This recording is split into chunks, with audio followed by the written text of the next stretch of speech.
2021 தேர்தலில் சீமான் களம் இறங்கியதால் கவனம் பெற்ற திருவொற்றியூர் தொகுதி நிலவரம் என்ன, அங்கிருக்கும் மக்களோட எதிர்பார்ப்பு என்னன்னு விரிவா பார்க்கலாம்.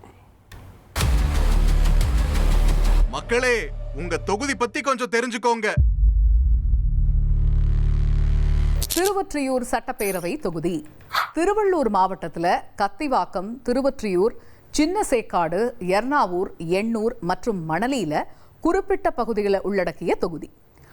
எண்ணூர் அனல்மின் நிலையம், அசோக் லேலண்ட், மெட்ராஸ் உர தொழிற்சாலை, என்ஃபீல்ட் மோட்டார் சைக்கிள், இப்படி ஏராளமான கனரக தொழிற்சாலைகள் நிறைஞ்ச தொகுதியில தொழில்துறை வேலைவாய்ப்பு முக்கியமா இருக்கு.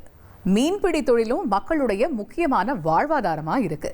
தேர்தல் ஆணையம் வெளியிட்ட இறுதி வாக்காளர் பட்டியலில் திருவொற்றியூர் தொகுதியை பொறுத்த வரைக்கும் 1,17,181 ஆண் வாக்காளர்கள், 1,23,289 பெண் வாக்காளர்கள், 116 மூன்றாம் பாலின வாக்காளர்கள், இப்படி மொத்தமா 2,40,586 வாக்காளர்கள் இருப்பதா தெரிவிக்கப்பட்டிருந்தது. தொகுதியில இதுவரைக்கும் நடந்த தேர்தல்களில் 7 முறை திமுகவும் 4 முறை அதிமுகவும், காங்கிரஸ், காந்தி காமராஜர் தேசிய காங்கிரஸ் கட்சிகள் தலா 1 முறையும் தொகுதியை வசமாக்கியிருக்கு.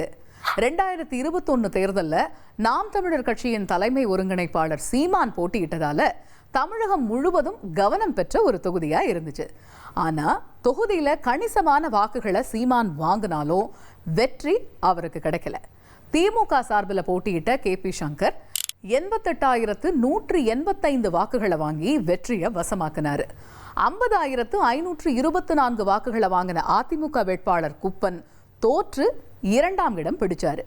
48,597 வாக்குகளை வாங்கியிருந்த சீமான் 3வது இடத்திற்கு தள்ளப்பட்டார். கடந்த முறை நாம் தமிழர் கட்சி வாக்குகளை பிரிச்ச தொகுதியில வெற்றியை தக்க வைக்க திமுகவும், வெற்றியை வசமாக்க அதிமுகவும் தீவிரம் காட்ட தொகுதியில யார் யார் போட்டியிட போறாங்க அப்படிங்கிற எதிர்பார்ப்போடு திருவொற்றியூர் தேர்தல் களம் நகருது.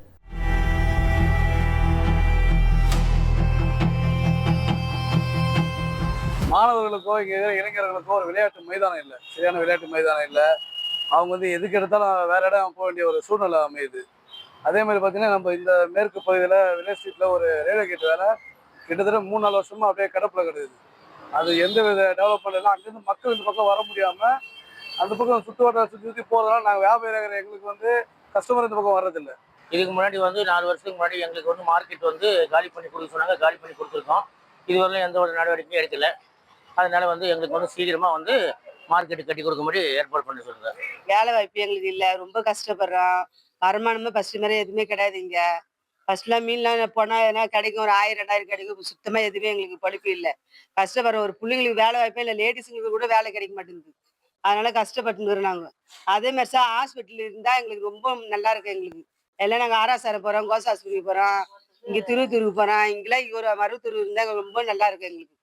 இப்போ அரசு மாநில வழிக்கல்வி எந்த அளவுக்கு வச்சிருக்காங்களோ மத்திய வழிக்கல்வி அந்த மாதிரி கேந்திரா மாதிரி CBSE சிலபஸ்க்கான ஒரு பள்ளிக்கூடத்தை உருவாக்குனா ரொம்ப சிறப்பாக இருக்கும் சார். ஏழை மாணவர்கள் இதனால் மூலம் பயன்பெறுவாங்க. நிறைய தொழிற்சாலைகள் இருக்கு.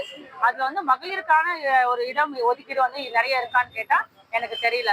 ஆனா அந்த மாதிரி நிறைய மகளிருக்குன்னு சொல்லிட்டு நிறைய இட வாய்ப்பு கொடுத்து, தொழில் வாய்ப்பு கொடுத்து அவங்களுக்கான ஒரு சிறந்த தொழில் செய்வதற்கான வாய்ப்பு அமைச்சு கொடுத்தா ரொம்ப நல்லா இருக்கும்.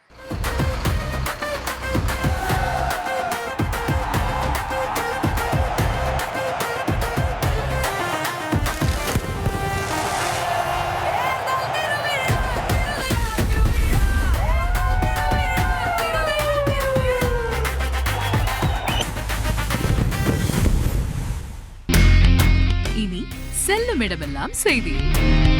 தந்தி டிவியின் வாட்ஸ்அப் சேனலை ஃபாலோ பண்ணினா செல்ல இருக்கும் இடமெல்லாம் செய்தி. இதோ QR கோட், இப்பவே ஸ்கேன் பண்ணுங்க, ஃபாலோ பண்ணுங்க.